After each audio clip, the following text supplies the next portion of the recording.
that looked awful.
It's about I gotta say, it's the stupidest thing in sports. Being able to run as he shoots the moon to the fans here in Green Bay. That is a disgusting act by Randy Moss.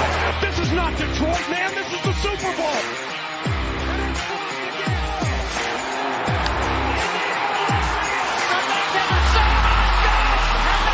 Here we go. Down from the gun to the touchdown. It is caught. Touchdown. This is BS Sports. And welcome in on a beautiful, freezing cold Tuesday evening for what was a rather disappointing week for me as a Lions and Spartans fan, generally. So we got a lot to talk about. We got a great show today. We got Michigan State hiring a new head coach. We'll talk about that. We got the Lions disappointing on Thanksgiving. Was not a fan of that game. Was not a fan. We got all the other NFL news. We got college football news. We got the Red Wings getting hot. We got the Pistons that I got to break down the Pistons for the people because yesterday they lost. I think it was their 13th straight game. They are 2-14 or 2-15, something like that on the season. We got to talk about it. We got to talk about just how they got to this point. And that is going to be its own. That's going to be its own little adventure that everyone's going to go on with me. So first things first, headliner, Lions, national television, Thanksgiving. Everybody knows they're playing the Packers at home. You just came off a comeback win of the Bears, and you're feeling good. You're thinking you're going to come in, and they just did not look like they were in the game the entire time. It was it was just general, like from the beginning. Like as soon as Jordan Love hit that deep shot to Christian Watson, and like I believe it was the first or second play of the game, it was like they just had their way. They were just marching down the field. I don't know if they punted. I'm gonna pull up the Lions Packers. Let me pull up that game here. No, that's September 28th. That is not the game that I want. This is what I want. Pull up this game. Take a look at the team stats. Yeah, so the Packers were 5 for 11 on third down. They were 0 for 1 on fourth down as well. It felt like they weren't punting. It felt like they were always getting some sort of points, whether it was field goals or touchdowns. Like, this was one of those games that I'm like, okay, I knew the Lions were going to eventually lose a game. Did you really have to make it this game? Did you you couldn't have chosen to lose to the Bears on the road or to the Cowboys. I wouldn't have liked that, but it would have been acceptable. Or one of the games against the Vikings, like the final game of the season, you lose to the Vikings or something. Did it really have to be the game that is nationally broadcasted, the game that you've never won since 2016, the game that you're always the butt of everybody's joke? Haha, can't wait to watch the Lions lose on Thanksgiving. And then you have a great team. You go into the game 8-2, best record since 1962 or 61 or whatever it was. Like you seem to be turning a corner as a franchise. And then you just go out and you play like crap. Jared Goff turning the ball over, I believe 3 separate times on fumbles. He's turned the ball over, I want to say, like 5 or 6 times in the past couple of games. And it makes me wonder, is Jared Goff, does he have a turnover problem now? Like, I don't want to say that, but it's funny. Like, if you just look at the box score for Jared Goff, okay, he threw for 332 yards and a couple of touchdowns. You look at that, you're like, wow, he must have had a great game. No. He had a good game when he was able to pass the ball, but there was no protection. The offensive line, this vaunted offensive line that's supposed to be so good. I mean, they were getting sack after sack after sack after run for like 2 yards. It was like they could not have played a worse game. And I know it wasn't a fully healthy line. You didn't have Jonah Jackson, but that's no excuse. The Packers were missing basically half their lineup. They didn't have a running back. And Jordan Love went off 268 yards and 3 touchdowns for a essentially rookie QB in your house after you had already beaten them in their house on Thursday, mind you, in a primetime game. Everybody's watching. You can't do that. You just can't drop those kinds of games. And it just lends credence to the theory of this team struggling to have a defense again. Like, I want to say in the last 6 or so games, the Lions have ranked very, very low in defense just from points given up. I mean, you look at the Ravens game, they gave up like 38 points in that game. The Chargers game, they gave up 30 points. I mean, if the Raiders were able to have a functioning offense, they probably would have given up more than 15 or however many points they gave up that game. And then you have this game, and then you have the Bears game where the Bears were running all over, and you had to have essentially a miracle comeback to, win that game. And so now you're going into this week on the road to New Orleans, a team that is in the playoff hunt, like a team that has like a lot of reason to want to go win. And your defense has been struggling even against like allegedly not so good quarterbacks in Justin Fields and in Jordan Love. I'm concerned. And it baffles me, okay? So here's what I don't get. So the Lions at the trade deadline, they made one trade. They traded for Donovan Peoples-Jones from the Browns. Donovan Peoples-Jones, I think, has been targeted one time since the trade deadline. Once. And it's like, what exactly was the point of trading for him? Like, I know we didn't trade. We didn't give up much. But, like, if you're going to make a move, right? If you're like, okay, I want to make a trade, I'm going to go get this guy. And Brad Holmes is very deliberate about the kind of moves that he makes. He goes and he gets his guys, whether it's in the draft or it's free agency or in a trade. He always gets his guy. So that's why when I saw that, okay, we pick up Donovan Peoples, okay, that's gonna help this offense out. But he hasn't done anything. I mean, like he hasn't caught a football. I haven't seen him on the field. Like, meanwhile, I see Chase Young on the San Francisco 49ers. I see Randy Gregory. I see Montez. I saw Montez Sweat last week or a couple of weeks ago when he sacked Jared Goff. Like, it's one of those things where you're like baffled. Like, what if I will trust the move if you have a plan with the move? If Donovan Peoples-Jones was getting like 3-4 targets a game and was catching the ball, 9 times out of 10 for 40, 30 yards or something, I could be okay. I can understand. We're picking this guy up. He's another addition to the wide receiver room. It's depth. I get it. But, like, he's not even really a factor on our team. So I guess my other thing about this is my panic index right now for this team, it's right in the middle. It's a 5 out of 10. Okay? I'm not, like, losing my mind. We're 8-3. Again, it's still, like, our best record since 1960-something. Like, would I have liked to be 9-2? Absolutely. But I still think this team is capable of winning 12 games. I look at the rest of their schedule. Yeah, I think they could win 4 out of those last 6 games. Absolutely. I don't know if they're all going to be pretty. I don't know if it's going to be blowouts. I hope that some of them are blowouts. That would be very nice for my stress levels. But it's one of those things where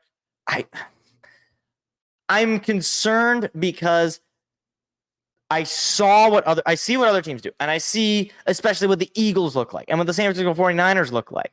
And those are the teams that if you want to win the Super Bowl this year, and I think that they are in the running. I mean, if you're in the playoff, you're in the running. Like, you have to be better than those teams, at least on that given day. And the pass rush has not been there. Aiden Hutchinson has been very disappointing. Now, to Hutch's credit, he's the only one on that D-line that even rushes the passer. I mean, like the Aquara brothers, Kaminsky, do you even play if you don't record any sort of tackles for loss or anything? Like, as an edge rusher, I should say. And if I had to guess what the mindset is of this front office, it's we like our guys. We're going to wait for James Houston to come back healthy. We're going to wait for Chauncey Gardner-Johnson to come back healthy or Deuce, whatever his name. I don't know what he changed his name. I'm still calling him CJ. And you're just going to suddenly be good. Like, here's the thing, right? I get it. The defensive additions we made in the secondary, in Mosley, in Gardner-Johnson, Houston was not an addition, but he was a late round pick that really showed up last year. But all those guys are hurt, and your defense looks like it did last year, essentially. I guess it's better at stopping the run. I'll say that. The defensive line does a good job of stopping the run. Teams aren't running on us.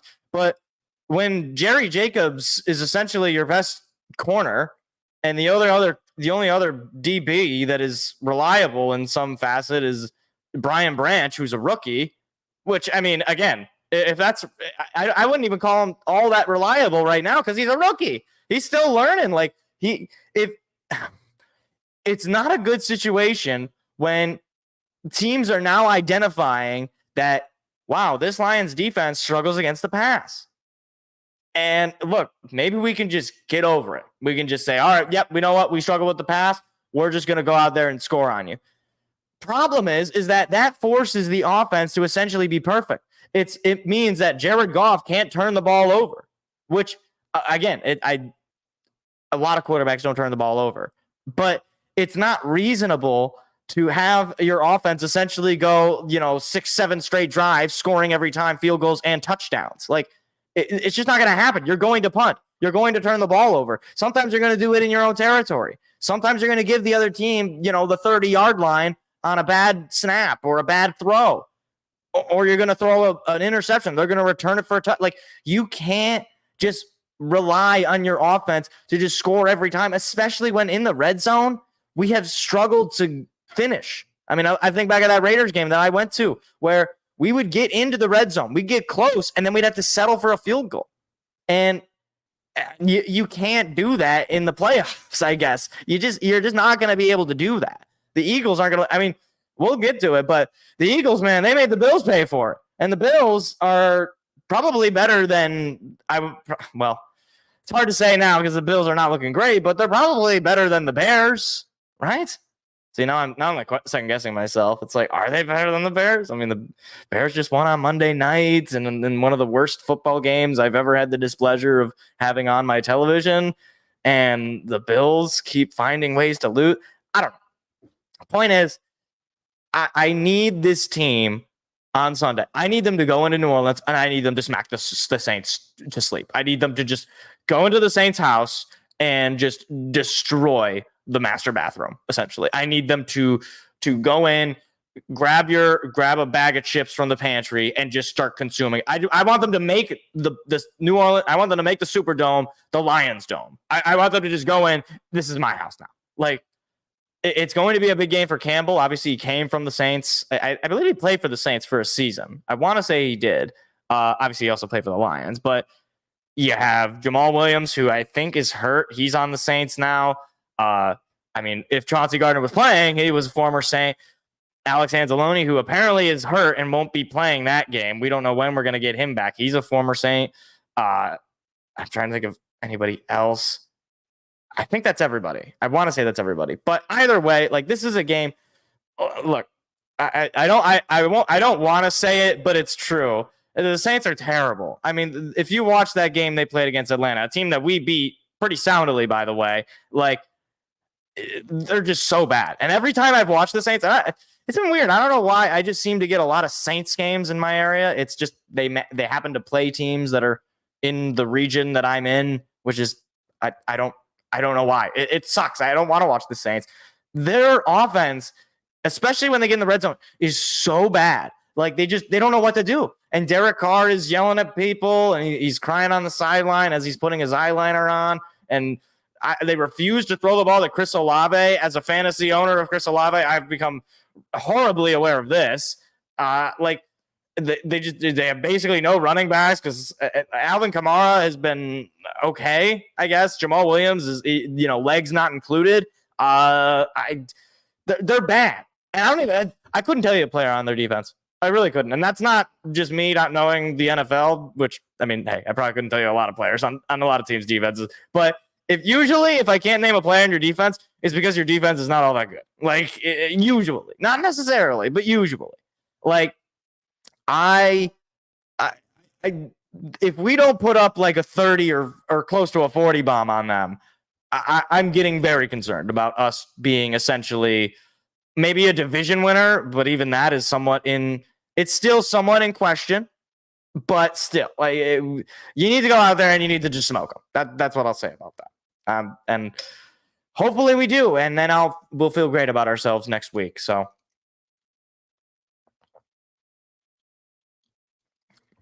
And speaking of smoking, we got the rest of the NFL news we'll talk about here. The Cowboys and the Niners absolutely murdered their opponents on Thanksgiving. And I mean in cruel fashion. Like, let me pull up this Cowboys game, all right? Let me just pull up some stats of some of the players on the... Okay. Dakota Prescott. He threw for 331 yards, 4 touchdowns. Tony Pollard, who hasn't been all that good, he still ran for 79 yards and a touchdown. You had CeeDee Lamb for over 50 yards. You had Brandon Cooks for 72 yards. You had Jalen Tolbert, who had 49 yards. Oh, and CeeDee Lamb and Cooks both had touchdowns as well. Like, and then you had Rico Dowdle. I don't even know who that is. He had a touchdown. There should be one more. Let's see. 1, 2. Who was that? Kavontae Turpin. He had a touchdown. You had a pick 6. I mean, to Sam Howell's credit, okay, he did throw for 300 yards. He did not throw a single touchdown. Their running game was terrible. Curtis Samuel had a good game. He received 100 yards. Look, to say that the Cowboys are having a really good season would be a bit of an understatement, because right now they are having, in offensively speaking, they're I believe top 10. Well, they're definitely top 10. They're top 5, I think, in a lot of major scoring categories, because when they play a bad team, when they play the Panthers or the Commanders or the Giants, they put up points.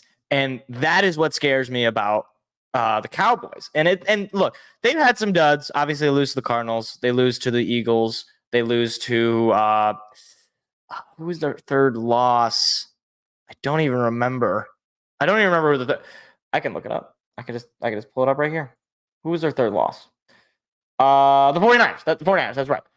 They play those tougher teams and they lose bad much of the time, except for the Cardinals. Cardinals are not good. But it's difficult because I don't know where the Lions stack up in that sense. And my instinct is I think the Lions could beat them. Like, I think it is possible.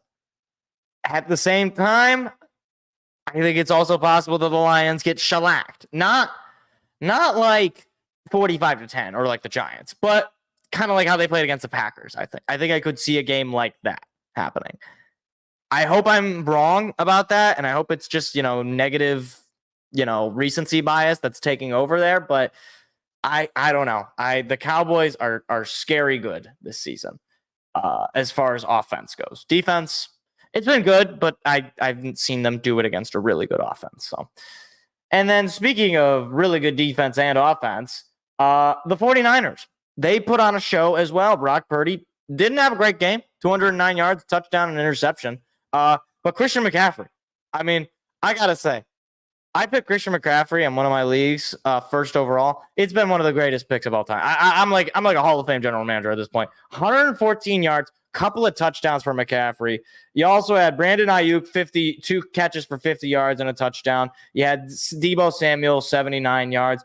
Yeah, I mean, like, this 49ers team, this team to me is what I think the Lions should be building towards. Like, if the Lions had the offense that they run in San Francisco, I think it's very similar to the offense the Lions run. Brock Purdy is not a particularly mobile quarterback. He's not always going to throw he's going to usually throw for 200 yards. He's not always going to throw for, 350 yards and 4 touchdowns or something like that. But he's usually going to limit mistakes. He did have an interception, of course, but it's heavy on the run.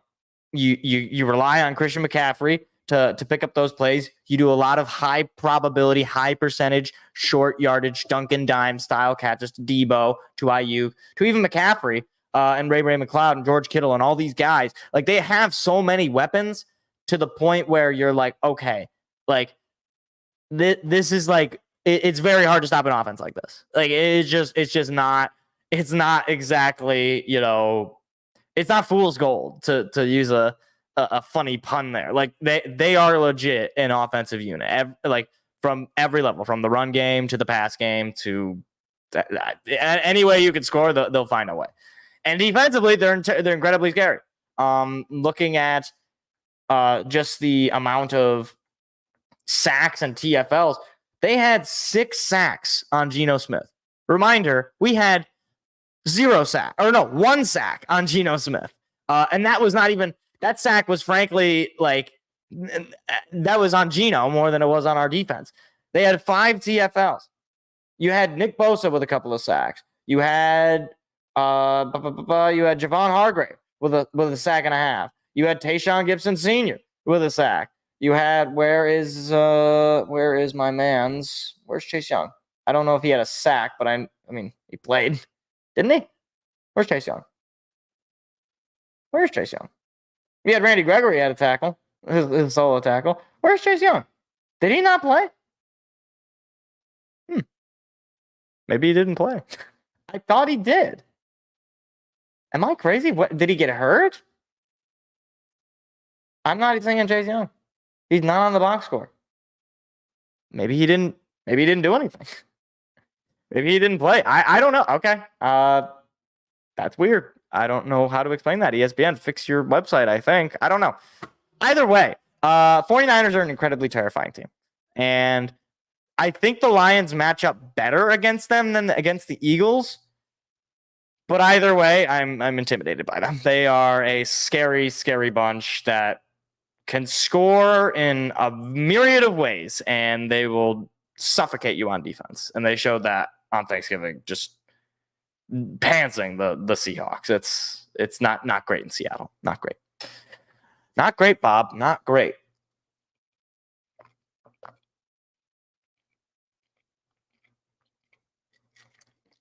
Now, I wanted to talk about this. So I sort of alluded to it when we were talking about the Saints. AFC South and the NFC South are weird. Like, this is going to sound strange. Okay. Bear with me. Okay. These divisions are both not great. They're in fact, one might even say very similar in a weird way, right? So obviously with the Panthers, they just drafted their quarterback. On the other side, you have the Texans. They just drafted their quarterback. Now, the Texans feel really good about their quarterback because C.J. Stroud is playing out of his mind. On the other side, the Carolina Panthers just fired their coach because Bryce Young has been very, very bad. Moving along, we have the Colts, okay? Anthony Richardson, dead. He's just gone. Nobody, shoulder not included when they drafted him, I guess. They're not feeling great, but yet they're still kind of in the hunt. In a weird way, they're still kind of in the hunt. On their opposing side, we have the Atlanta Falcons. The Atlanta Falcons refuse to run the football, and when they do, it's usually pretty good. Just like when the Colts. I mean, they don't refuse to run the football, but Jonathan Taylor, we're still looking for you, buddy. He showed up in 2021, and then he said, you know what? That's it. I'm done, guys. I don't want to play football anymore. And that was it. He was done. He gave up. And then you have the Jaguars and who is left? The Saints. Is that right? I don't know if I feel good about that comparison. I don't know. I didn't really think this segment through. Hold on. Let me just make sure. I need to pull up the divisions here. Let's see. NFC South and AFC South. So who have I mentioned? This is a live show, by the way. Okay, we still have the Titans and we still have the okay. Are the Saints more? I feel like the Saints are more like the Titans. I think that's probably accurate. We'll go with that. Yeah, we'll do that. The Saints and the Titans. This is the beauty of doing a live show. The Saints and the Titans. You have two quarterbacks in Will Levis, where you don't really know what you're going to get. But before that, it was Ryan Tannehill and a really good running back in Derrick Henry. And they just suck. They're just terrible, and they have no defense. I don't know anybody on their defense. They suck. They're bad. They're very bad. And then the Saints, again, defense, very, very bad. And you have Derek Carr, who allegedly is a good quarterback. People have always told me he's a good quarterback. And I've never really been a huge Derek Carr guy. I've been more of a Derek Carr hater than I have been a Derek Carr lover.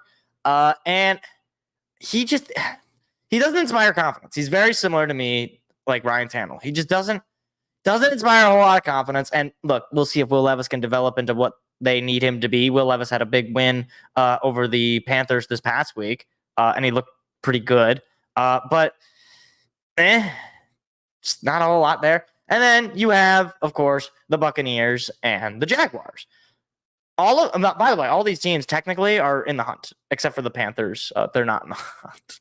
Every other team technically is in the hunt. But the Buccaneers in the hunt, two former number one overall pick quarterbacks, one of which not playing on the team that picked him. So that's not great. But has had some coaching difficulties with, many of his coaches getting fired or changed or what have you. In a similar way, Trevor Lawrence, he started with Urban Meyer, who was the single worst NFL coach I've ever seen. And he was fired, and they figured it out with Doug Peterson. They're running it with him. And there's moments where you're like, oh yeah, this team is this Mike Evans or Leonard Fournette. I think he's still on the team. You think you have something right with the Buccaneers, and then they play, and you're like, oh yeah, they do suck, don't they? Yeah, they're just not. It's not good. It's not a good football team. And I feel similar in a weird way with the Jaguars, where it's like they'll play a game, and I'll be like, oh yeah, this team's like actually pretty good. They can actually do things, and then like they'll just play a game where I'm like, oh yeah, I don't.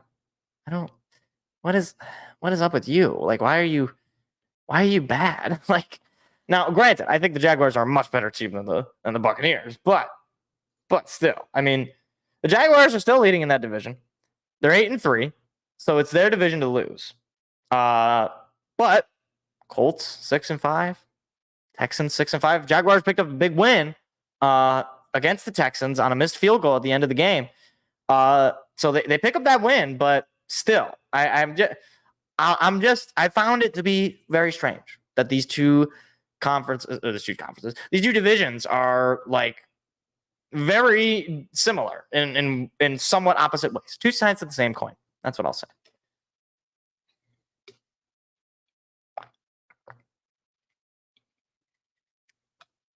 And finally, we will talk about that Bills and Eagles game because my goodness, that was an insane game, to say the least. That game, to me, was every bit as good as advertised. Like, you had really good quarterback play from Josh Allen and Jalen Hurts. Jalen Hurts, in one of his weaker games, still had a total of 265 yards, including his rushing yards, passed for 200 yards, 3 touchdowns, crazy comeback at the end. Like, it was a football game of football games. But the things that I take away from it is, number one, the Eagles are a team that finds a way to win. And I think at this point, right now, the Eagles are the best team in the NFL. And they if I had to pick right now of all the teams that I think genuinely can win the Super Bowl the most, like as far as like what has the highest percentage of actually happening, I think it's the Philadelphia Eagles. I think they are a team on a mission. They feel like they got screwed last year, and they didn't play their best game last year against the Chiefs. I think they're on a mission. I think they want to get that Super Bowl. And even while Jalen Hurts is not having his best year, at least compared to last year, he's still having a really good year. He's still a great quarterback. And I contrast that with how the Bills are playing, where the Bills, as opposed to the Eagles, find ways to lose. Josh Allen having having not his best season, but despite that, he's put together some really nice plays. He rushed for two touchdowns. He rushed for 2 touchdowns that game. He passed for 2 touchdowns, passed for over 300 yards, had just 1 interception, had just 1 sack. I mean, like, he is still one of the great quarterbacks in the league. But despite that, they just find ways to lose. And I just like, I look at the Bills and it's like flabbergasting to me. Like, you have wide receiver weapons. If I had to point out a problem about the Bills, they really don't have a run game. They've relied very heavily on Josh Allen to carry them. It reminds me a little bit of the Lions in the 2010s with Stafford, where the run game was kind of but they always had pretty good pass. You know, they always had weapons, Calvin Johnson, all them cats. You always had that situation.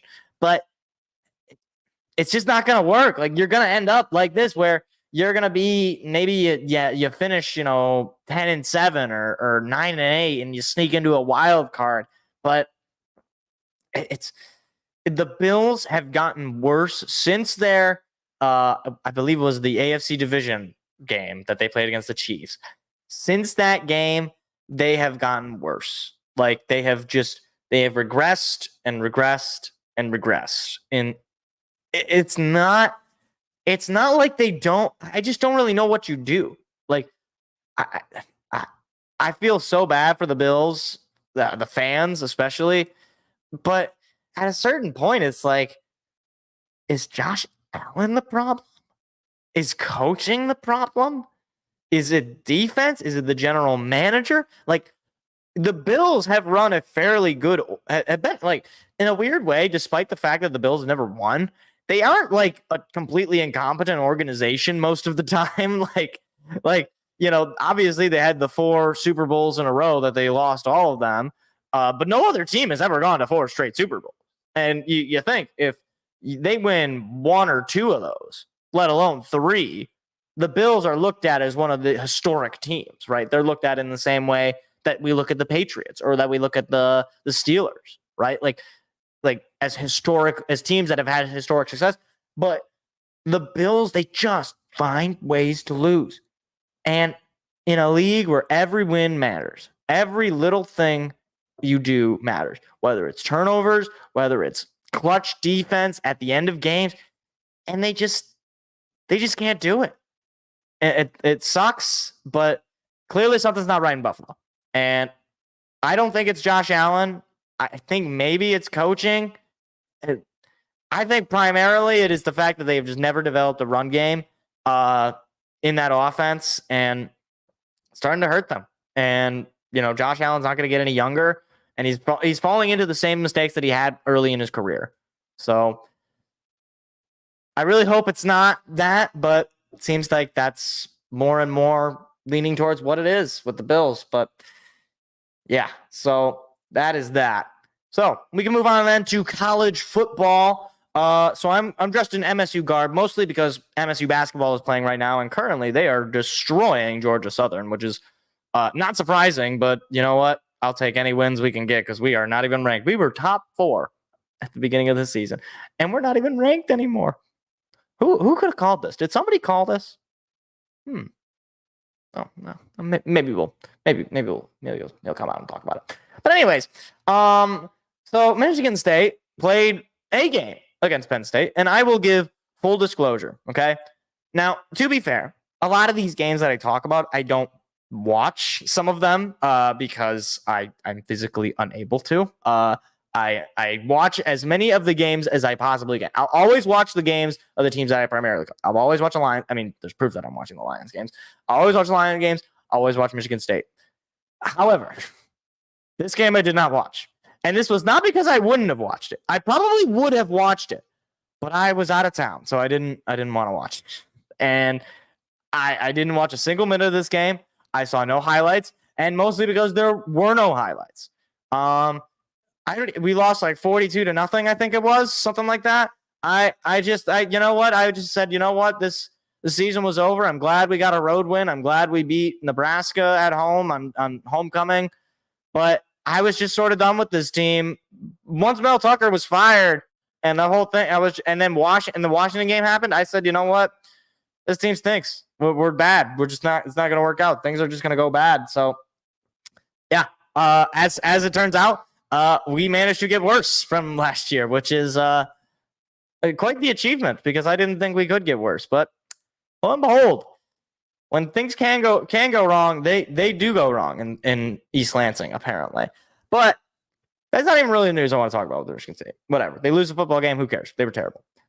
Big news is Michigan State has hired Jonathan Smith, the former Oregon State head coach, to be their new head coach. Now, he was just shown earlier in the game at the Breslin Center, where Michigan State plays basketball, gave a little speech. I remember Mel Tucker did a similar thing when he was hired.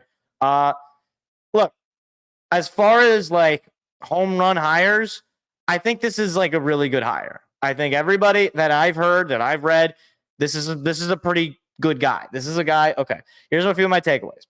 Number one, he's an offensive guy. He is former quarterback. He was former OC at Washington, Montana. He's been a QB coach at Iowa, Boise, and Idaho. I was like combining the two. I really had to like stop and be like, okay, focus. Boise State QB coach and Idaho QB coach. And he's got experience coaching offenses. He doesn't have a whole lot of experience coaching defenses, and unfortunately, we weren't able to get his DC that he had back in Oregon State. That DC is gonna end up being their head coach in the Pac-2, I guess. But the other thing I wanted to talk about outside of it, I think it's a good hire. We'll see how it actually works out. I think the offense, having an offensive-minded coach, I think that means that we're not going to have the anemic offenses run by Jay Johnson, which is a vast improvement. But defense was also a major concern. We were consistently very bad on defense. Now, again, this year we technically we're better at stopping the run, but we were always getting diced up in the passing game. We really never had any pressure. I think we might have had some sacks. I don't even know, but it was terrible. It was terrible. He's got a lot of things to fix. Hopefully he can hit on his defensive coordinator. Because like I said, I think I've said this before, the coordinators to me, if you hit on those, if you have smart DC if you have a smart DC and a smart OC, that is going to be more of a measurement of your success as a program. Because the head coach, as I've talked about, is not as integral in the actual in-game stuff as the coordinators are. The coordinators, if you're doing your job right, probably are making the play calls. You, the head coach, are doing a lot more. Obviously, you're bringing in the players, you're assembling the team, you're figuring it out, you're hiring the staff. You're a CEO, and you're doing some of the in-game management, timeouts, challenges, etc. Game on the line, final decision has to be made. You say you give the okay, essentially. But either way, I think we went out and we got a guy that is respected, that has turned a program in Oregon State. He's turned it into a top 25 program. And given the fact that we're going to have this expanded Big Ten, and given the fact that we're going to have the expanded playoff, I think this could benefit us. I think this could be a good change of pace. I mean, he certainly has a better resume than Mel Tucker did. But resumes are resumes. They don't necessarily tell you what you're going to get. So hopefully it works out. But, I mean, they really got to nail this. Okay, Jonathan Smith really has to do a good job. But speaking of doing good job, here's the thing. So I made this note in the show sheet of who do you even want to keep? And I was just sort of thinking initially, and it's like, okay, I kind of like some of our wide receivers. I like Montorie Foster Jr. He made some nice catches. I don't think Malik Carr is old enough, or I think he's too old, I should say. He was okay. Nathan Carter, I liked. I never had a problem with Nathan Carter this season. I thought he was, unfortunately, he's been out in bad offense, but I like Nathan Carter. Thought he was a good player. On the defense, I don't know. I don't even know. But the thing is, literally, as of either yesterday or today, every single one of our quarterbacks has entered the transfer portal. That's Caden Hauser, Sam Levitt, or I think it's Sean Levitt. I don't even know. Sam, Sean, Steve, whatever. Levitt, he stunk, so whatever. And Noah Kim. All three have entered the transfer portal. Now, my thinking is, okay, where do they expect to go? I'm not trying to be disrespectful. Caden Hauser, he showed some flashes, and he's young. I think you put him in a smaller program, I think he could have some success, especially if you put him in a good OC. I think he could have some success.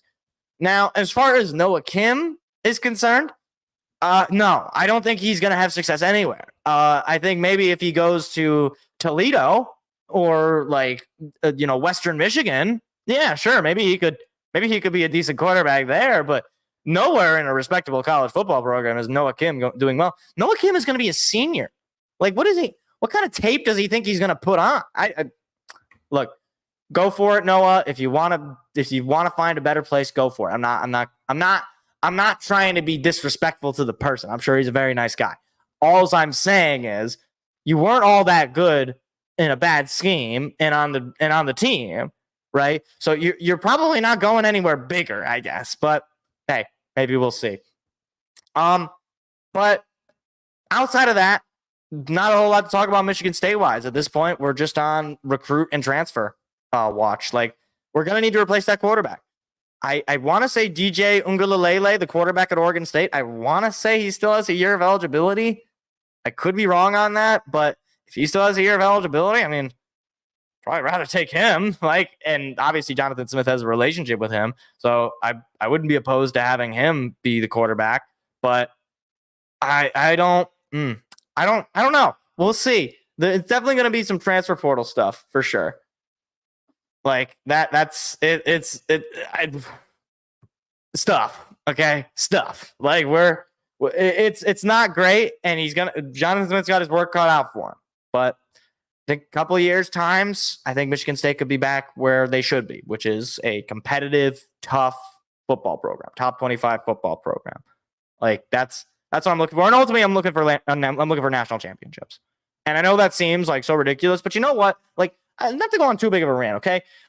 Auburn has won a national championship in my lifetime. Clemson has won multiple national championships in my lifetime. I mean, Florida. Florida is a laughingstock of a program right now, but they've won national championships, or they've won at least one national championship in my lifetime.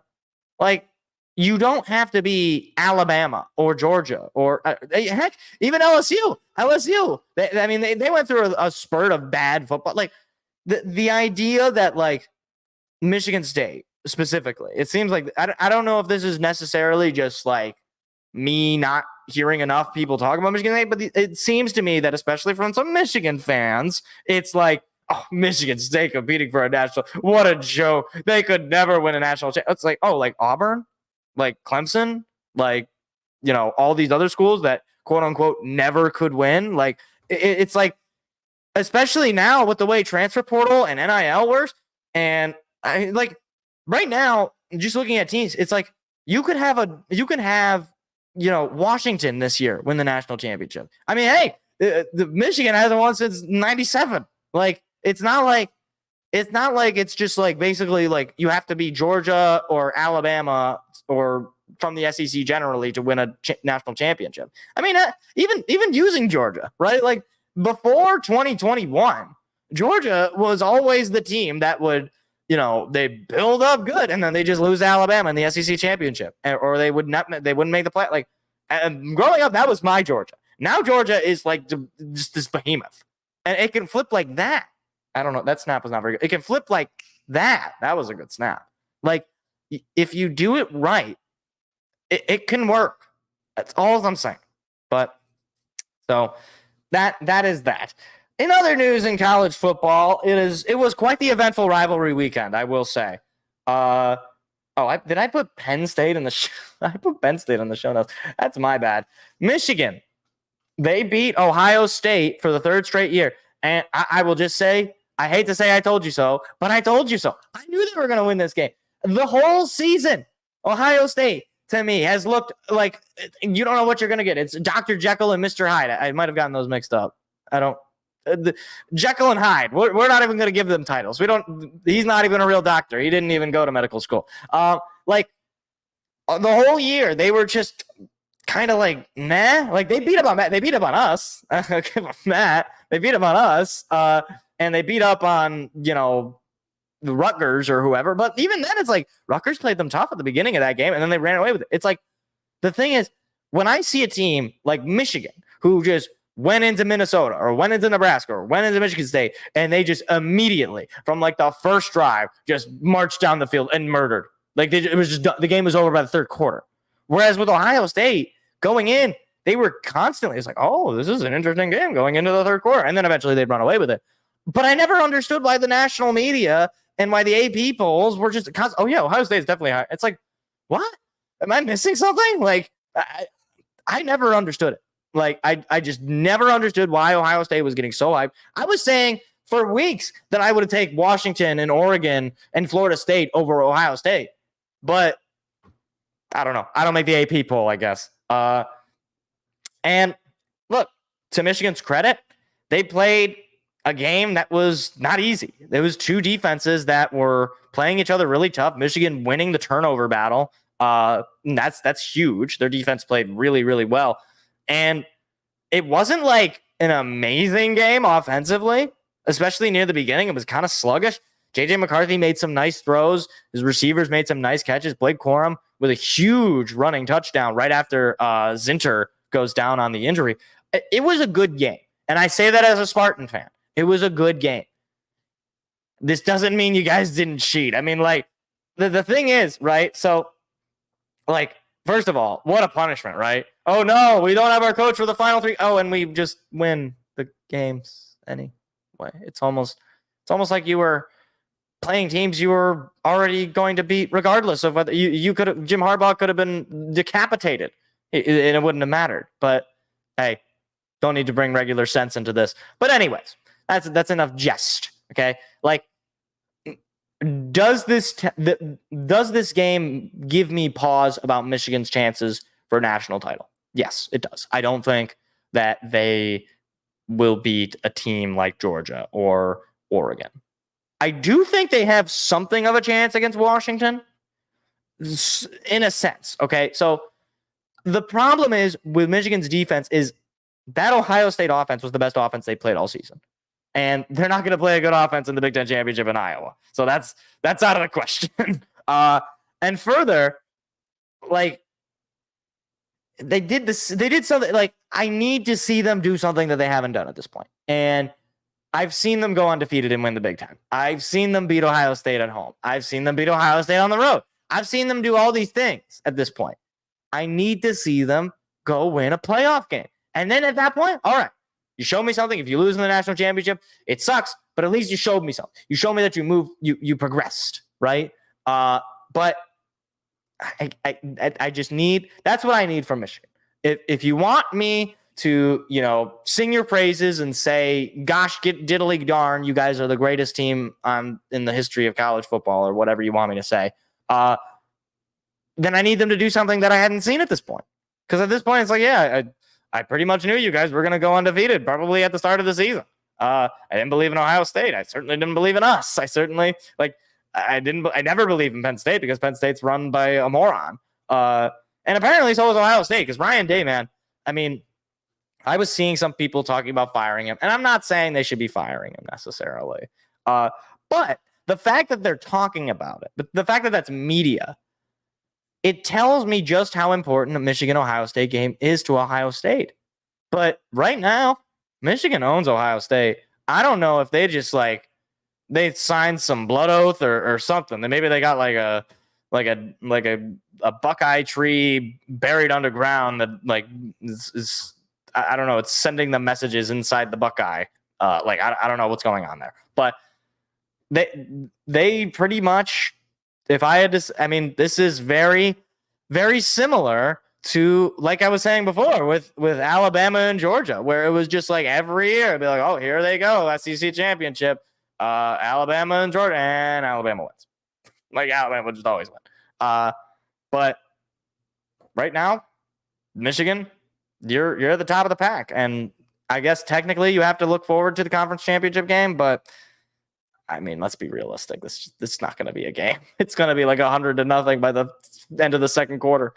But speaking of good rivalry games, Alabama and Auburn in the Iron Bowl, one of the best college football games I've had the privilege of getting to watch, because this game had it all. It had, back and forth play. It had good quarterback play. It had surprising quarterback play. You had, hold on, let me pull up the numbers. Let me pull them up. Where is Alabama Auburn? Looking for it. This is the wrong week. Looking for it. It was, here it is. This was a game that was, both teams did not score a lot of points. At least, 27-24 final score. Jalen Milroe played a fantastic game, 259 yards, plus 100 of them on the ground. And Peyton Thorne, it wasn't amazing, but it wasn't terrible to start. It was looking okay. But Auburn similarly finds the way to lose. They found the way to lose. Game was tied at the end of one. It was a 3-point game at the end of the half. I believe it was tied in the third quarter, right? Let's see. 17. Let's see. 21-20. So no, Auburn was up 21-20 in the third quarter. They were up late. And the final drive, okay, this is indicative to me. I thought, I was like, oh my gosh, Alabama's going to lose, and it's going to be it. The playoff committee is going to feel great, because they know they're just going to put Georgia into the playoff. They don't got to worry about it.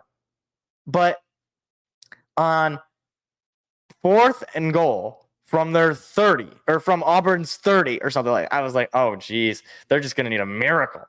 And my goodness, they got one, because Jalen Milroe comes in clutch, final play of the game. And I don't, if I'm an Auburn fan and I look at that finish, I am beside myself. I'm just how the F do you blow a game like that? How?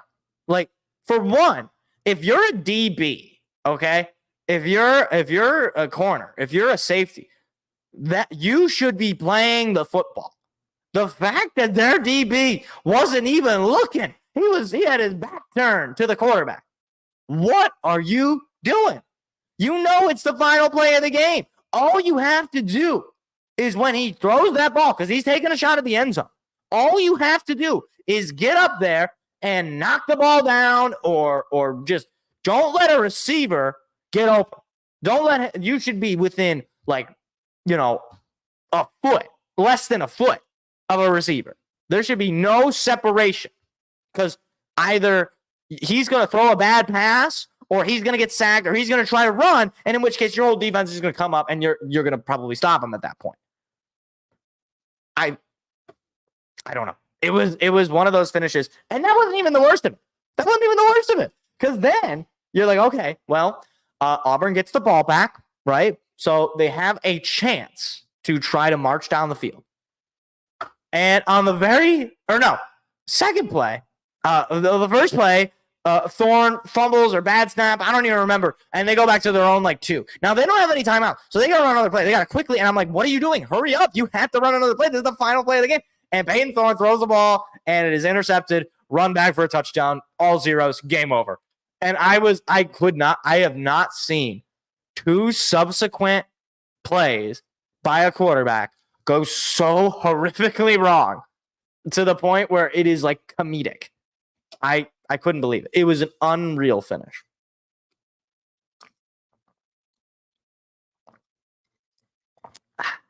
But speaking of finishes, the college football season is basically over, at least the regular season. So we're going to preview. I don't know why I clicked that. That's already opened, I think. Yeah, that's already open. But whatever. We're going to preview championship weekend. So this is weirdly not that interesting of a weekend in a strange way. Okay, you have Oregon Washington State on Friday night. That should be a good game. That if I had to choose a conference championship game that I think is going to be just an absolute this is going to be an all-time great game, that is the game I would bet on being a really good game. Hopefully I get to watch that. It's Friday night.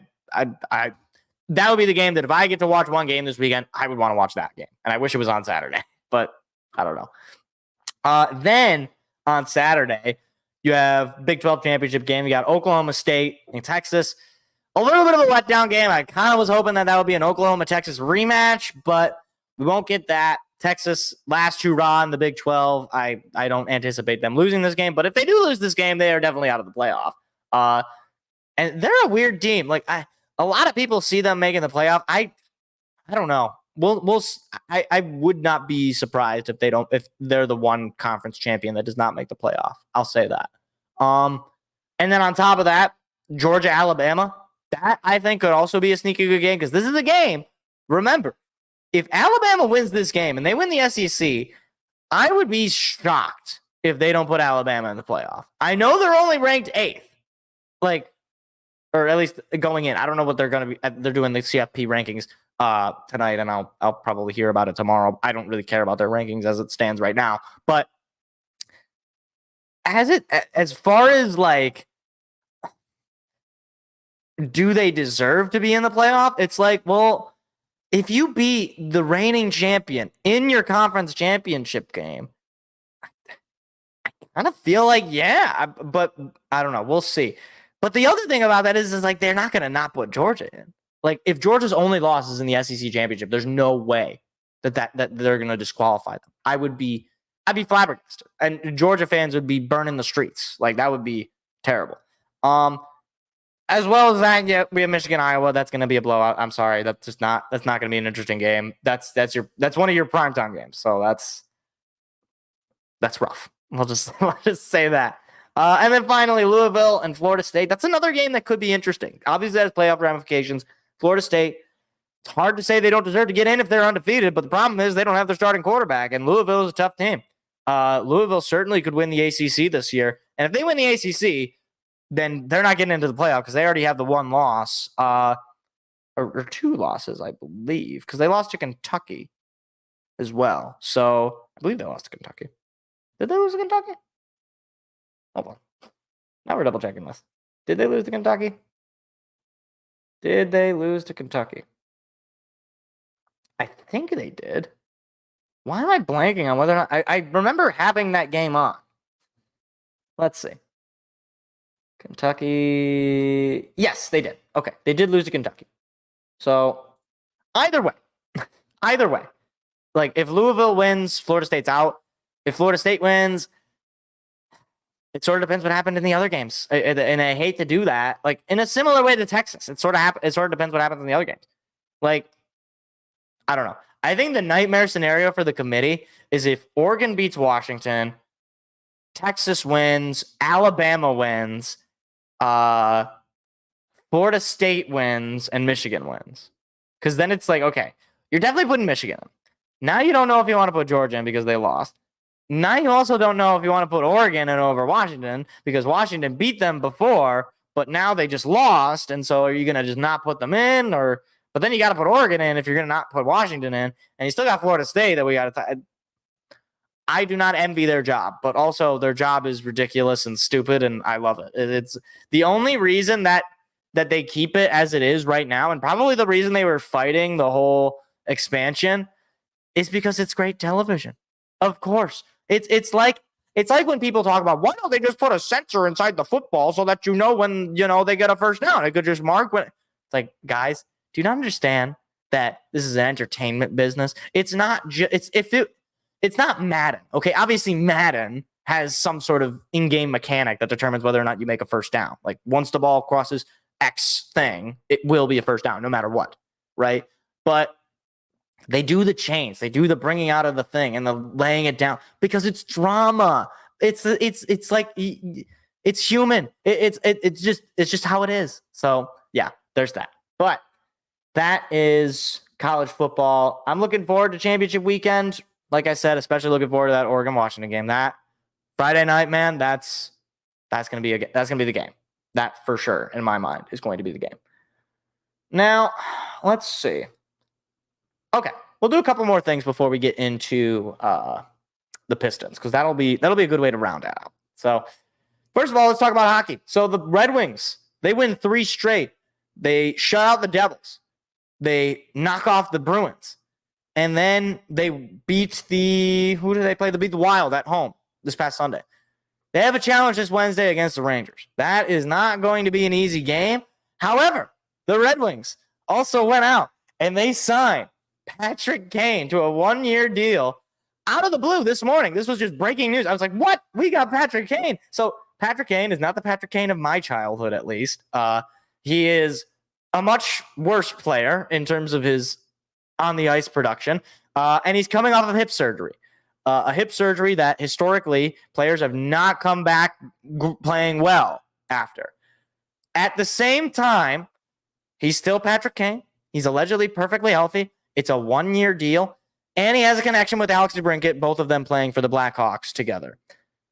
And the thing is like when we got DeBrincat, some of the critics were saying, oh, well, DeBrincat basically only ever put up those massive points when he had Patrick Kane passing to him. It's like, okay, well, then we'll just sign Patrick Kane. We'll just add him to the team, and then we won't have to worry about those people, despite the fact that Alex DeBrincat is playing just fine without Patrick Kane. But that's neither here nor there. Look, I don't think this is like a total slam dunk. Like we're Stanley Cup contenders. I do think that this indicates to me that Steve Yzerman thinks this team is making the playoffs. You don't make a signing like this if you don't think this is a playoff team, which also tells me that come trade deadline, the Red Wings are going to be buyers. And we have plenty of capital. We got plenty of prospects, plenty of draft capital. I think we're going to be buyers, and it could be for a big goalie. It could be for an extra defenseman. It could be, there's a lot of, once the trade market is sort of set, once you hear about players requesting trades and teams shopping players, you get a better idea of what's available. But look, I think that the way the Wings have played, when they get streaky, when they get hot like they have, they are a dangerous team in the East. And hockey, similar to basketball, is a game of who's hot at the right times. Like you look at the Florida Panthers last season. They were a nothing team, and they went all the way to the Stanley Cup, and that was when they cooled down. Because they were playing a team that also had the same thing. It was like 2 unstoppable forces in the Vegas Golden Knights, where you had 2 teams that just got hot at the right time. The Vegas Golden Knights, to be fair, getting hot mostly in the playoffs. But in the case of the Panthers, they were like the 2. I think they were like the lower wild card. Like they barely got in, and they went all the way to the Stanley Cup. So look, I think it's a good signing. I'm looking forward to Patrick Kane. I don't think he's going to play tomorrow against the Rangers.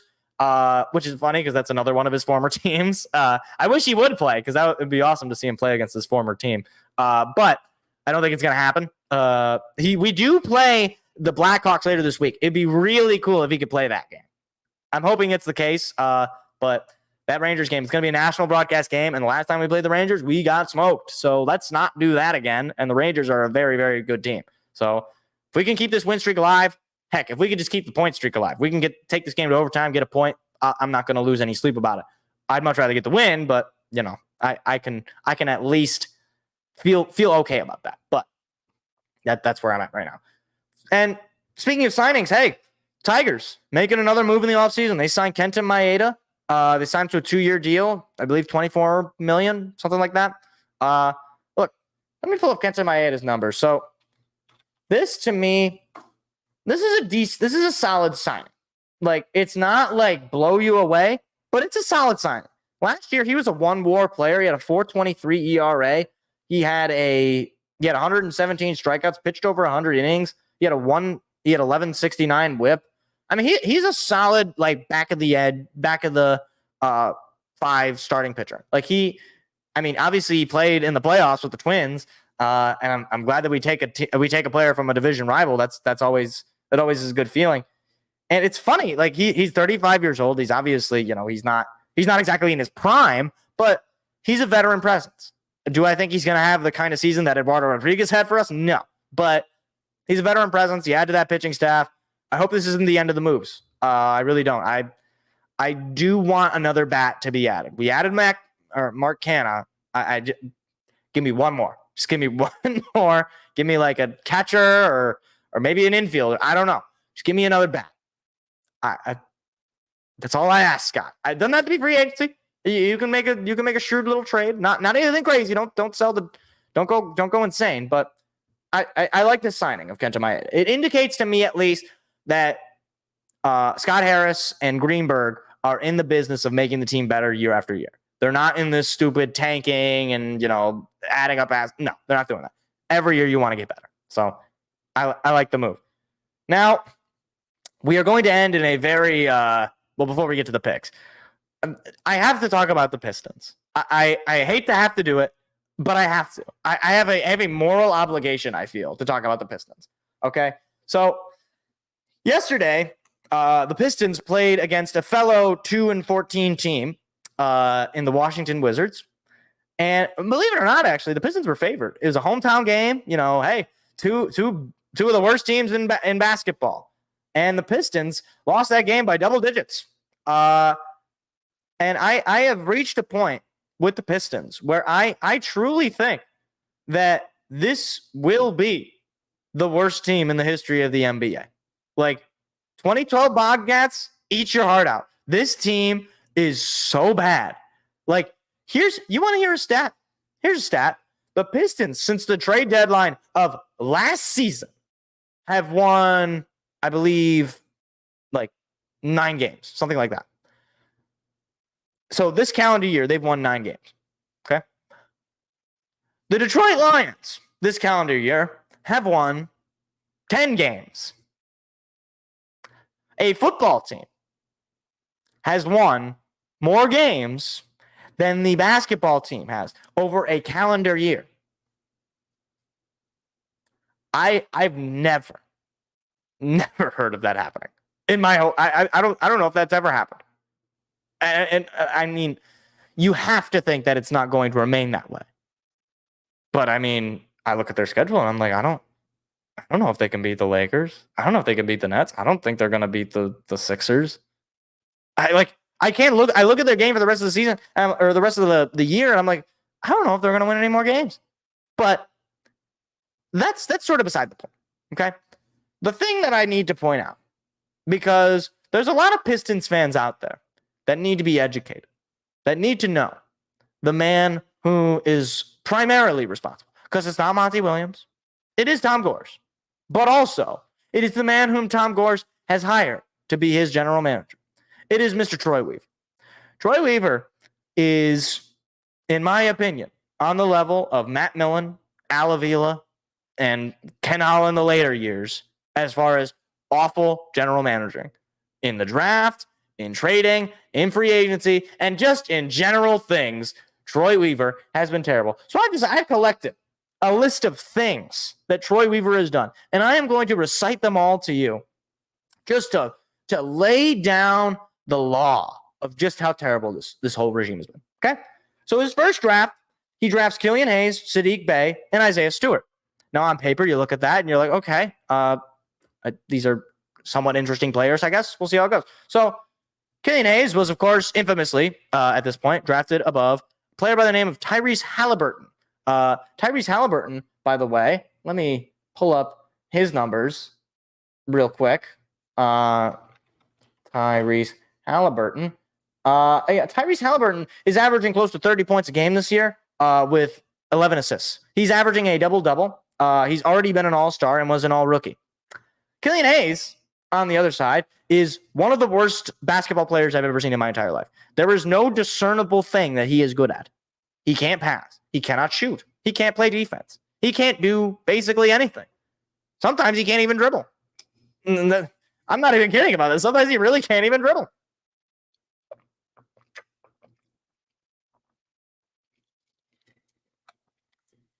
Furthermore, looking at the other draft picks, Sadiq Bey is not on the team anymore. That's because Sadiq Bey was traded for James Wiseman. We'll get to him later. And Isaiah Stewart was extended for some reason. I have still yet to name. I have still yet to actually hear a reason why he got extended. Just again, I'm gonna do a little experimentation. Let me just look up Isaiah Stewart. Okay. Isaiah Stewart, to his credit, is having a career year. 11 points a game, 7 boards, 1 assist. But worthy of an extension? Maybe not. Certainly not on this team. He was and remains an undersized center and a undersized, like he can't shoot. He shoots below 40% from 3. He shoots 45% from the field. Like if you're trying to be a center / power forward, you can't be shooting 45% from the field. I mean, you need to be more of a presence in the paint, but that things.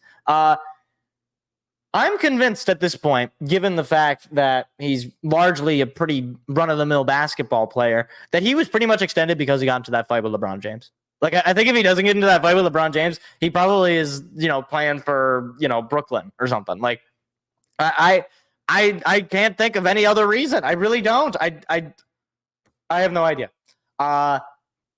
Then we have the Cade Cunningham draft pick, which is probably his best draft pick. But by the way, it was gifted to him. It was a lottery pick that everyone and their mother was going to pick Cade Cunningham. I could have picked Cade Cunningham. I could have picked him. He's a decent player. He's having a great season, relatively. Problem is that he is shooting 32% from 3. That is not great in the NBA today. It's usually not a good sign when your shooting percentage from 3 is worse than Isaiah Stewart. That's usually a sign that you're not that good of a shooter. But he is averaging 22 points a game. Like he is basically our entire offense. But the fact is he's not the player that we drafted. He's not the player that he's supposed to be as the number 1 overall pick. Now, to his credit, he really doesn't have anybody around him that can shoot. And then we lead into the next 2 draft picks. Jaden Ivey falling into his lap as well because the Kings decided to take Keegan Murray in front of us. Hey, Keegan Murray's a decent player. I'm not going to front on him. But they decided to take Keegan Murray. And we also traded up traded for Jalen Duren from the Charlotte Hornets. Now, for whatever reason, Monty Williams hates Jaden Ivey. So that pretty much throws his usage out of the back. Like he's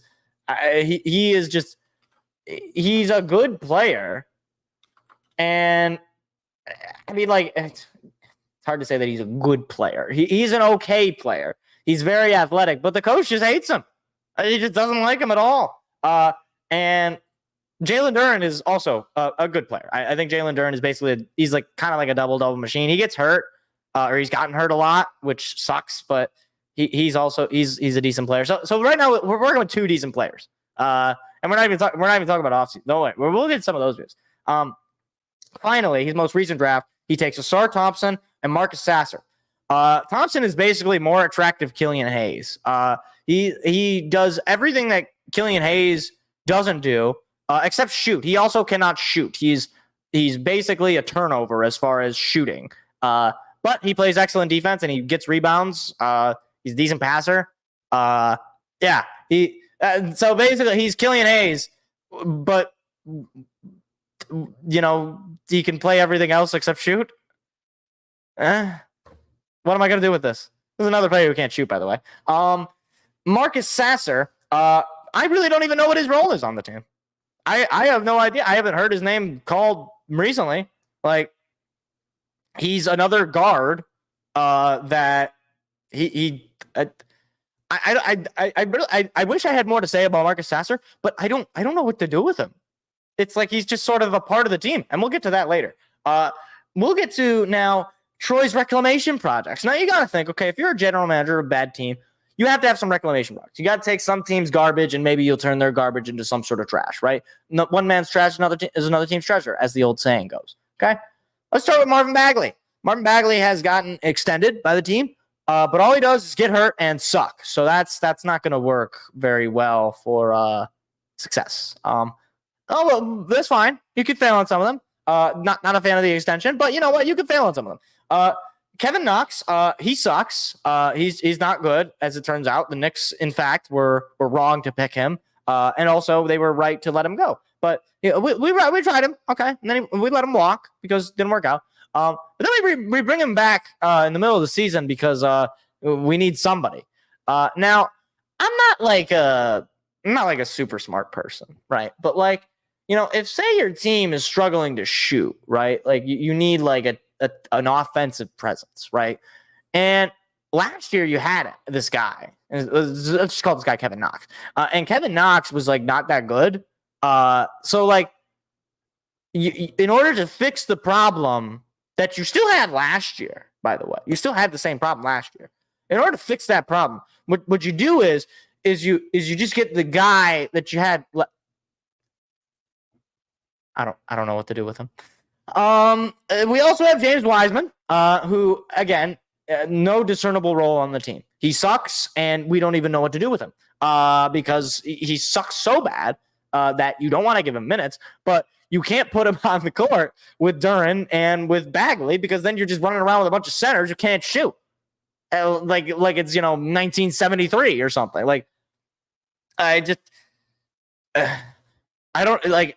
It'd be one thing if we couldn't figure out his role, but he was good. But he sucks, and we can't figure out his role. It's a terrible combination. And then finally, Josh Jackson, another failed prospect draft from Phoenix. He's no longer on the team because he sucks. So he's not even playing for us at all. So that's that. Some other notable moves of Troy Weaver. Letting Bruce Brown go. So Bruce Brown, as you may know, went on to play a decent role player for the championship Denver Nuggets. So that's kind of unfortunate that he went to another team and he succeeded. That seems to be a running theme here. Fantastic. Then this one is unforgivable.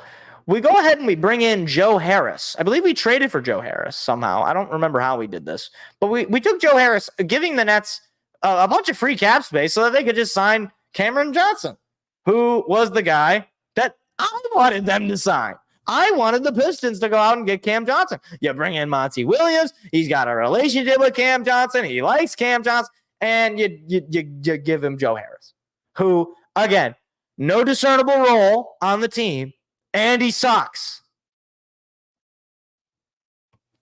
And then finally, inheriting Dwayne Casey as a head coach, who was just not good. Dwayne Casey, to his credit, he didn't have a good team around him. And technically he was the coach of that playoff team in 2018.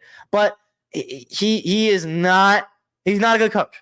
Players did not get better under him. It's not good thing. But yet, after letting him go, after, resolving him or, removing him from his duties, he decides to promote him into the front office. I don't know what he does specifically, but why? Like, let me just think about it, okay? So I can't think of an organization who, when they, I'm just going to say, fire their coach, they say, you know what? We're going to fire you, but we're going to let you take over the front office. Like, I think of the Red Wings when they let their old coach go. I can't even think of his name at the moment. Oh, dear. Hold on. Let me pull him up. Let me pull it up. I can't even think of his name. Red Wings. Let's see. Can I get franchise history? Yes, history. Oh, this is the year. This is this year. Let's get history. Blashill. Jeff Blashill. So they get rid of Jeff Blashill and they bring in Derek Lalonde. Now, what did they do? Did they promote Blashill to the front office? No. Did they keep him along as an assistant? No. Did they give him a pat on the back and tell him, good luck on your future endeavors? We don't want you in our offices. Yes, that is what they did, which is exactly what they should have done to Dwayne Casey, or the Pistons should have done to Dwayne Casey. But for some reason, they say, you know what? We know you were terrible. We know you just coached the single worst team in the league last year. We're going to bring you to the front office. Clearly, you know things. Whatever things he knows, I don't want to know them. So that right there is the history of Troy Weaver. And I am imploring Tom Gores, number one, if you would sell the team to an owner who actually knows anything about basketball and cares about basketball. Because frankly, it's embarrassing and it's disrespectful to the Detroit Pistons, who are one of the historically great teams in the NBA, to just have this level of ineptitude at top. So first of all, sell the team. But if you're not going to do that, fire Troy Weaver like yesterday, because this guy is a total clown. There is not a single move that he has made that has worked out for this team. He has taken a team that was already terrible and he's made it far worse. Far, far worse. He does not know how to build a roster. He does not know how to draft. He does not know how to trade. He does not know how to sign free agents. He doesn't know how to be a general manager. He doesn't know anything. He is like me. If I was the general manager, I would do the kind of job that that Troy Weaver is doing. But I'm just a guy who has a podcast. I'm just a guy who talks about sports on a weekly basis. I'm just a fan. This guy's allegedly a professional. So, again, Tom, sell the team. But if you can't do that, fire Dwayne Casey or find Dwayne Casey. Well, you can do that. Fire Troy Weaver. Clear house. This is ridiculous. It's unacceptable. It's disrespectful to the brand of the Pistons. It's disrespectful to the fans. And it's just, there's a level of competency that must be adhered to. Absolutely must be adhered to. It's ridiculous that this is okay to win. Ridiculous. So that's fun. But it is now that time of the show. Everybody's favorite part. Everybody's favorite. People have been telling me about this. I'm not even kidding. This is a real. This is not even me joshing you. This is legitimate things happening. Everybody's talking about this segment, and of course, it is the picks. So let's get the music going and let's talk some football. Yippee!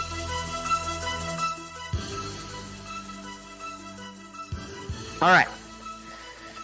Got the music going. All right. So last week I actually won, which is amazing. I won by one game. Shout out Bears. But here we go.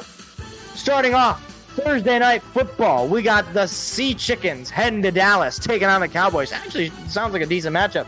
Seth is taking the Cowboys in this game, and I think I'm going to agree. Like I said earlier in the show, the Cowboys are one of the most dominant teams offensively this season, and the Seahawks, I just don't know what I'm going to get from week to week. I think it's possible the Seahawks win this game because they do win these kinds of games, these kind of tough games on the road, national broadcast. They do weird things, but I do think that this is the Cowboys game to lose, and I think they're just too talented offensively to lose this game. So give me the Cowboys. Up next, the Chargers visiting the Patriots in New England. Seth is taking the Chargers, and I will wholeheartedly agree. The Patriots lost to Tommy DeVito. That's all I'll say. I know that the Chargers are bad. And frankly, it would probably be better for them to lose this game because it might help them fire Brandon Staley. But no, like the Patriots are so bad. They're bad at every level. There's no level where they're good. So give me the Chargers to win this game.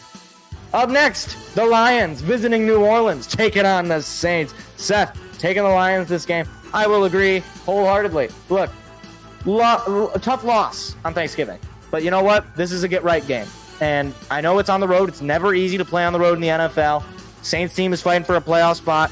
But I really think that this is a total mismatch for the Saints. I think the Lions should dice them up. And they're going to need a tough win. I think these are two teams that are going into it that really need to win.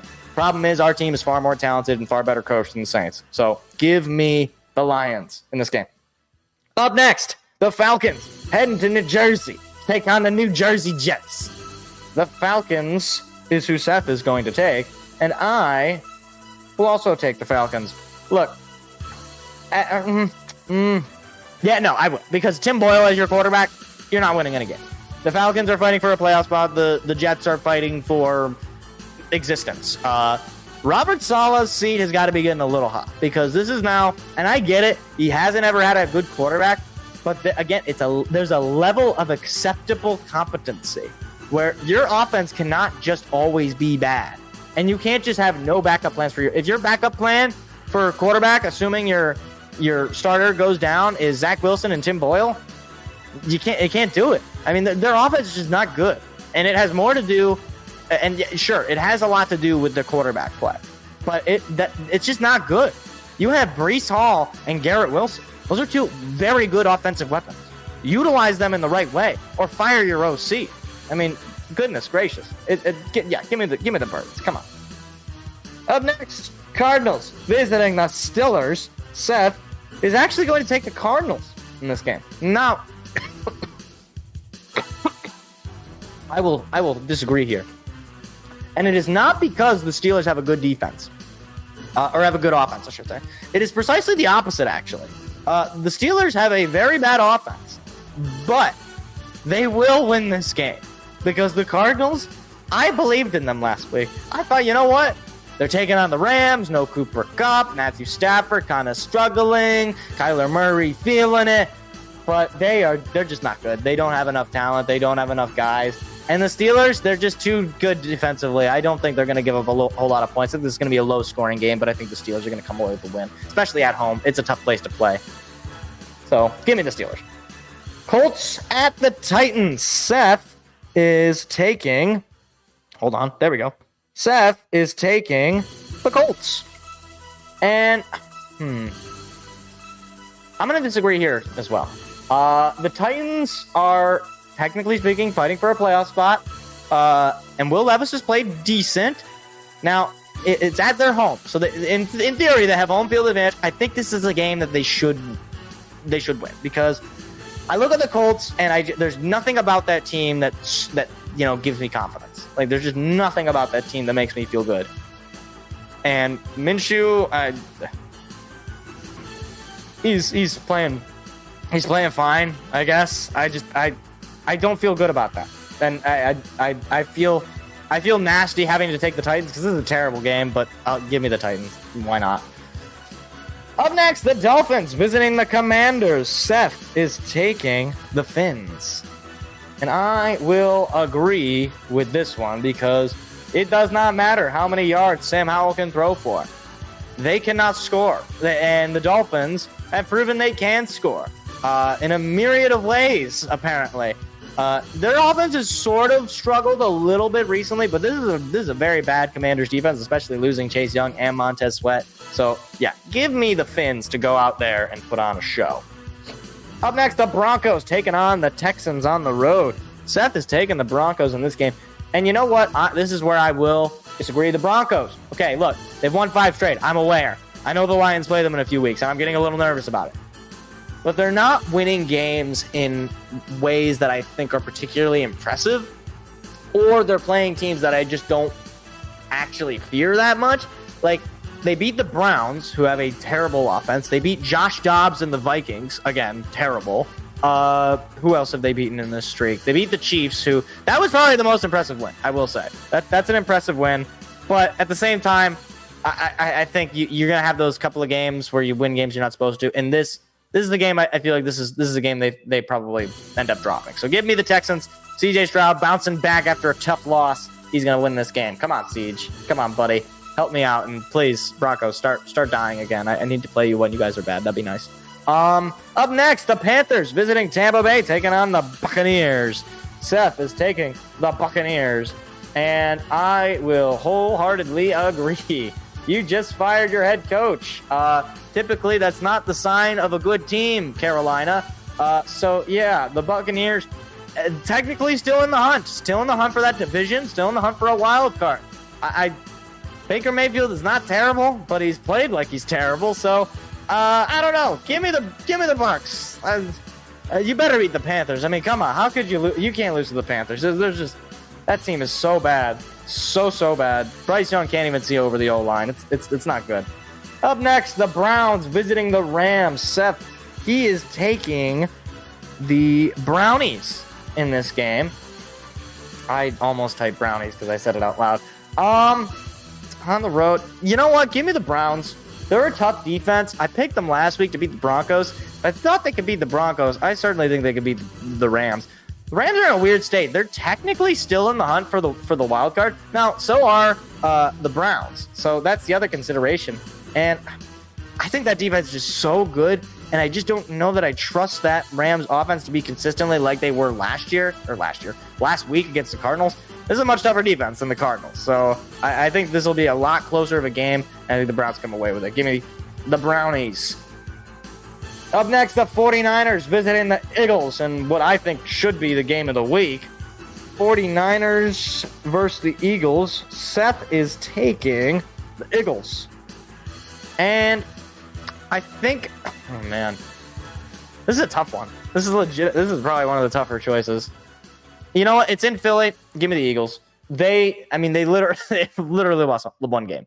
So odds are they probably win another game. That's just how things work, right? I know at some point they'll be due for a loss, but I don't know. Going on the road, the 49ers, to me, that's a tough game. It's a really, really tough game. I think the Eagles are going to come away with it. They find ways to win, like I said earlier in the show. They find ways to win these kinds of games. So give me the Fly Eagle Flies. Ah! That's what an eagle sounds like, by the way. That's a real eagle sound. Up next, the Chiefs versus the Packers. I'm sorry I put everybody through that. Seth is taking the Chiefs to win this game. See, this is actually kind of tough. So the Chiefs coming off of a win over the Raiders, where they were down 14-0, so they had to come back and win that game. Packers obviously coming off of a big win over the Lions.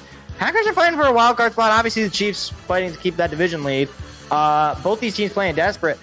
Jordan Love has looked better, but the Chiefs defensively much better than the Lions. So I'm going to agree. I'm going to take the Chiefs in this one. I don't think Jordan Love is that good of a quarterback. I think he had a really good game against us, but I don't think he's all that good. I think that the Chiefs defense is going to really put a hurting on him. Give me the Chiefs. And finally, Monday Night Football, Bengals at the Jaguars. Seth is taking the Jaguars, and I will agree wholeheartedly. The Bengals don't have a quarterback, and Trevor Lawrence has started to look better.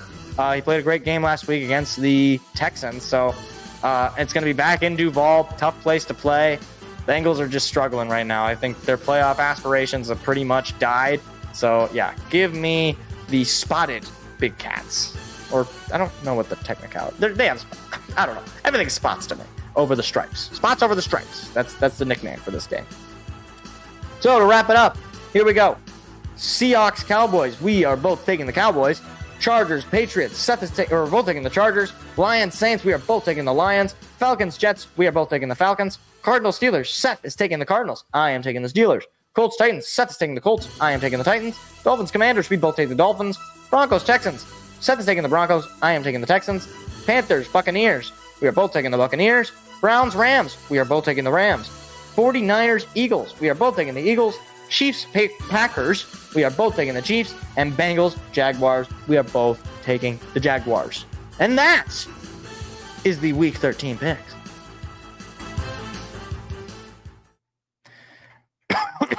Oh, jeez. My voice.